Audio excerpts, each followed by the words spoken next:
یا اللہ، جو لوگ بے روزگار ہیں، جو ایک ایک پیسے کے لیے رو رہے ہیں، جن کے گھر میں کھانے پینے کے لیے کچھ بھی نہیں، یا اللہ ان سب مسلمانوں کی مدد فرما۔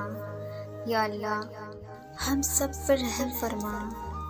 یا اللہ حضرت آدم علیہ السلام سے لے کر آج تک جتنے بھی مسلمان فوت ہو چکے ہیں، سب کو جنت الفردوس میں اعلیٰ مقام عطا فرما۔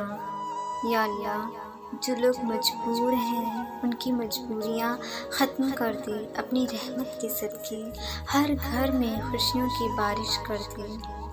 میں اللہ سے قطرہ قطرہ نہیں سمندر مانگتی ہوں، میں اللہ سے بہتر نہیں بہترین مانگتی ہوں، کیونکہ میں جانتی ہوں کہ سب اس کے اختیار میں ہے۔ یا اللہ جو ہمارے حق میں بہتر ہے بس وہ عطا فرما، اور جو نہیں بہتر اس کی سوچ سے بھی محفوظ فرما۔ آمین۔